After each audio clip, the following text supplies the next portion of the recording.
Now, I was intrigued by this because I heard that that Peter Barrett has just written an autobiography, and it's going to be launched tomorrow at Drakelands Nursing Home. And hello to Peter if he's listening. I hope to meet him next week in person. But short of that, on this wet and miserable day, Peter's son Mick joins me in studio, and Sinead, his wife, is here as well, and she's doing a video of all the proceedings. Fantastic. To show the family. But Mick, you're very welcome. Well, thanks very much. It's great to have the opportunity to be here today. I'm a very lowly representative for my father, but I'm sure you'll meet him. He's a great man, I gather. He's a fantastic man and a terrific role model for the family. And he's over in Drakelands now with my mother, who's also been a great role model and provided all the support as well for the family so that Dad could do and follow his passion in life. And are they both there? They're both there at the moment, yes. Together? They're both together in one room, so they're sharing a room there and spending time together. Oh, how nice. It is fantastic. That's a great thing to be able to do, Yeah, isn't it really is, yeah. So tell us about your dad. He's not from Kilkenny. No, he's from way out west on the Mullet Peninsula. Out Drum is the name of the place, and so Erris, in the area of Erris. The Erris Peninsula. It's Belmullet. The Mullet Peninsula is the name of the peninsula. Yeah. Belmullet is sort of the primary town there, and then Drum is the area where Dad grew up. And is he did he grow up in a Gaeltacht, or did he learn? He grew up essentially in a Gaeltacht, but I think he really came on the Irish later. There was a lot of English spoken there, as well as he was growing up. So he developed the Irish later on, for the most part. And he's written his autobiography. How old is he? Dad is 94 now. Right, yes. And he's written his autobiography, Os Gaeilge. It's Os Gaeilge, and all of Dad's writing is Os Gaeilge, all 2 million words of published work, or thereabouts. We did an estimate and came up with that. Published work? Yes, published work in terms of articles in magazines and newspapers, especially the Kilkenny People, of course, and then poetry and 3 poetry publications that he's So done. has he written under his Irish name? He has written as Peadar Buraid. Sure, I know now. I didn't link the two. Not? I know him from the Kilkenny People, of course. Absolutely, yes. Email a Phobble. Heavens call him above, every he's week been for doing over that 40 years. That's over 40 years now in the Kilkenny People. Oh, it is indeed. Yeah, it's probably the longest running column in Irish. Maybe. I didn't realise that. I just knew there was a story here somehow or other, but I didn't realise this, Mick. Yes. Oh, very interesting indeed. Yeah. So tell us about him. What did he do for a living then, and how did he come to do the column in the Kilkenny? Fantastic question. Initially, Dad, and luckily he didn't follow through completely on it, because he went for the priesthood initially. He was more or less plucked at the age of 15 out of the rural community in which he lived. As young men were. They were bright, particularly. That's right, yeah. and Dad certainly was very bright, and they plucked him away, and he started down that path. And he continued along that path until he was 25, and he was in Newry in Drummondine College there, studying at that time, and he had developed some doubts, and at that point, he left, and he found his way from there into teaching, and of course teaching the Irish language was where he went. And that was primarily what he taught. And that was the only subject really that he taught was the Irish, yeah. And he taught in Kieran's? And yeah, when we moved to Kilkenny in the mid to late 60s, Dad had a job in Kieran's, and so he started teaching there then, and he was teaching there most of his career until he became vice principal, and then he had a little bit more administrative responsibilities at that time. And what years was he vice principal then, Mick? Now that's a good question. I don't remember exactly the years, but he retired around 86, and so probably a number of years before. It would be, yeah, exactly. That would be the time period. And did he kind of have all the hurling enthusiasm and all that? Oh, he absolutely developed it when he came here. I bet he did. He's a terrific fan of sports, and especially the Irish hurling. And Kilkenny hurling team, he's. And how Brian Cody was there. When I went into Kieran's myself, Brian Cody was in 5th year there. So was he? Yes, absolutely. And you went to Kieran's too? I did. I went to Kieran's too. I was a boarder there for a good number of years, And you know, I And finished. dare I ask you yeah. what team you follow now? What? Oh well, Kilkenny, of course. No, you know.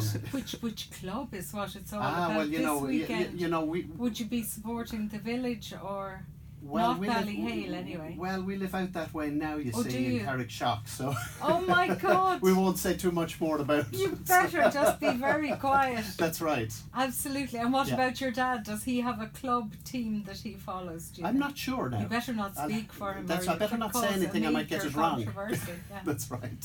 So, and tell us about growing up in the family with him then. How many of you growing up in Kilkenny in the family? Well, my brother Niall and my sister Caroline. Caroline lives in Maynooth now, herself and Eddie, and of course Mum and Dad. So 5 of us in the family. And did you all learn Irish? Did you speak Irish at home? We didn't really speak Irish at home, no. So we spoke English mainly at home. But it was his first love, apart from your mother and yourselves, of course. Exactly, that's true. Very well put. You I'd know, agree with you. yeah. He did. Oh, absolutely. Yeah. And Always. it's a great Yeah. story altogether. Yeah. So, tell us about the book then. I mean, he's been, as I now Yeah. realise, he's been writing all his life, millions of words. Yes. How long has the autobiography been? Well, you in know, the I think making? it's a very good question, and it really was something that happened over time, gradually, with the columns in the Kilkenny People. Once in a while, he'd put in an autobiographical piece, and at some point, having worked so long for the Kilkenny People, he realised he had enough articles of autobiographical nature that maybe he could put together a book.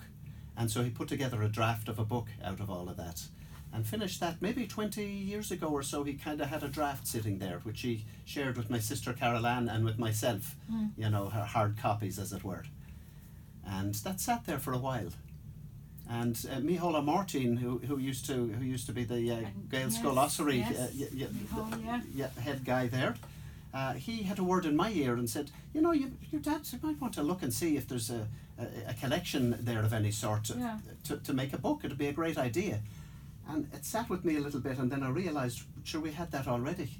Hadn't Dad given us essentially a collection of autobiographical articles? Somewhere, yeah. Yes, and so I talked to Dad, and then we worked together to take it from draft all the way through to publication with Cush came. And so that happened there over the last couple of years. And you did it with him? I did it with him, yeah. We collaborated together. I helped with, you know, contacting the editors, communication, logistics, and all of that type of thing. Yeah. And what did you think of it? What do you think of it? As Unbelievable! It's a fantastic story. You know, it really is, and it's in the line of, if you take a book like Peg, and then you jump forward. You know, as you in kind Peg Sayers. Yes, as in Peg Sayers, you sort of capture a whole history of Ireland that's gone now, in that same sort of a fashion, just transposed in time. Yeah. And to a time when the church was extremely important, and in Dad's life loomed very large, you know, as well. And so you can kind of see all of the influence and that. The good parts and bad parts, you know, everything. I can imagine. It's a very interesting, you know, sort of expose, really. Fantastic. Yeah.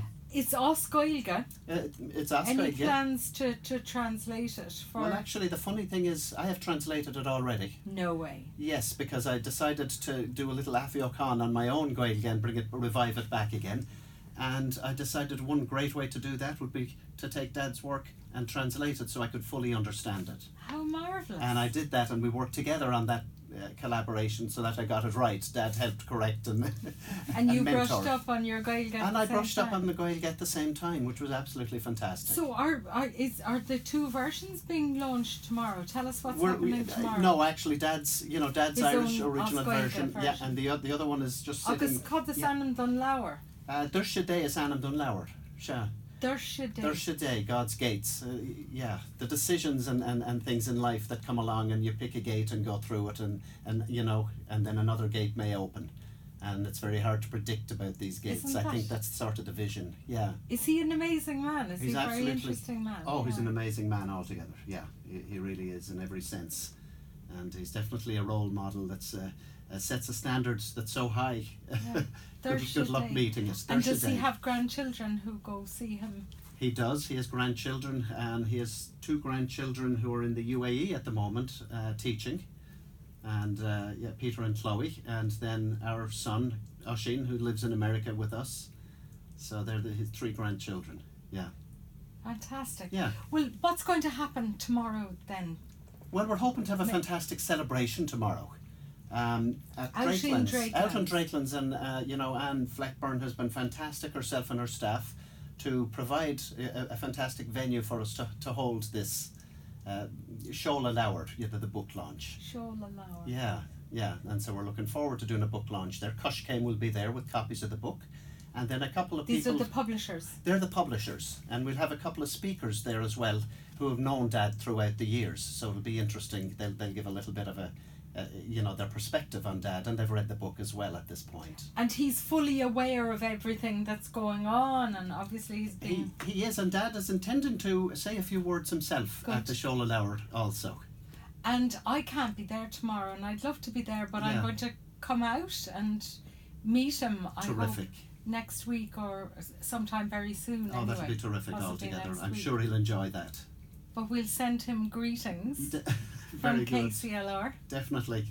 And it's a lovely story. And I kind of had a feeling about this. Yeah. But I had no idea until I was doing in my head, did he go under his Irish I see. name or his English name? Yeah. And Patrick the And then it Barreid, I mean, clicked. Yeah. known to hundreds Oh, and yes. hundreds of Oh, yeah. readers of the Absolutely. Kilkenny people over the years. That's true. Yeah, definitely. Well, look, thanks a million for coming and Well, thanks so talking much. to us. Thanks so much for having me here. I really enjoyed And it. thanks to Sinead taking the video as well, which is going to be shown to the family, I guess. I'd say so. Is it? And Yep. and to Dad and Oh, absolutely. and your mum's name, I should have. Yeah, we Patricia. left Mum. Yeah, Patricia. And Patricia. Yeah. Yeah, and she is definitely a great supporter of everything literary, and had us all reading at a young age, and always enabled Dad to be able to carry out his, practice his Yeah. trade and profession, and the passion of his life in writing. Well, look how lovely, and a celebration of people in older life, which is so important It as is. well. Agree. So Patrick de Barreid, and it's called Doirse Dé, Doirse Dé. which is beautiful. Yeah, it really is. Yeah. Mick, lovely meeting you. Thank you Pleasure very to much meet you, indeed. Sue. Have Thank a you. brilliant day Will tomorrow, do and indeed. Sinead as well. Thanks so much. And your mum and dad. Slán, gur míle mágad.